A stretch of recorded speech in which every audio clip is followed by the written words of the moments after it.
বিশ্বের পরিস্থিতি ভালো নয়, দেশের পরিস্থিতিও ভালো নয়, সমাজের পরিস্থিতিও ভালো নয়। এমত অবস্থায় আমাদেরকে অস্থির হলে চলবে না, হতাশ হলে চলবে না, ভয়ে আতঙ্কে ঘরের মৃত্যুবরণ করলে চলবে না। আমাদেরকে সবাইকে আল্লাহর দিকে প্রত্যাবর্তন করতে হবে। আমি আবারও বলেছি, আমরা যখন আল্লাহর খেলাফত বাদ দিয়ে ইবলিসের খেলাফত শুরু করেছি, তখনই আমাদের জাতীয় ব্যক্তিগত জীবনে অশান্তি নেমে এসেছে। এখন আমাদেরকে একটা সিদ্ধান্ত সবাইকে নিতে হবে যে আর নয়, আমরা যথেষ্ট আল্লাহকে অমান্য করেছি, আমরা যথেষ্ট জুলুম করেছি জমিনের উপরে, আল্লাহর নাফরমানি করেছি, আর নয়। এবার তওবা করে আমরা একটা সিদ্ধান্ত নেব, আমাদের জীবন চলার ক্ষেত্রে মানদণ্ড হবে আল্লাহ সুবহানাহু ওয়া তাআলা। আমরা সকল ক্ষেত্রে আল্লাহর হুকুম মানব। আমাদের ব্যবসা বাণিজ্য, আমাদের সকল ক্ষেত্রে বিচার ফয়সালা আল্লাহ কি বলেছেন, বাস।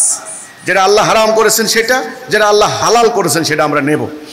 এই যে ন্যায় অন্যায়, বৈধ অবৈধ, হারাম হালালের মানদণ্ড, গ্রহণ প্রত্যাখ্যানের মানদণ্ড আল্লাহ, এই জায়গাতে আমরা যদি ফিরে আসি, ইনশাআল্লাহ আমি নিশ্চিত করে বলতে পারি আমাদেরকে আল্লাহ রহম করবেন, আমাদের সমাজ থেকে ভয় ভীতি আতঙ্ক দূর করে দেবেন, সন্ত্রাস নির্মূল হয়ে যাবে, চুরি ডাকাতি হানাহানি বন্ধ হয়ে যাবে, দলে দলে মারামারি খুনাখুনি বন্ধ হয়ে যাবে।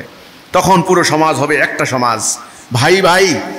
ভাইয়ের সম্পদ ভাই পাহারা দিবে, ভাইয়ের রক্ত ভাইয়ের কাছে হারাম। আল্লাহ রাসূল বলেছেন তোমাদের একজনের রক্ত আরেকজনের হারাম হয়ে যাবে। আজকে এত নিষ্ঠুরতা, এত নির্মমতা, এটা কেন?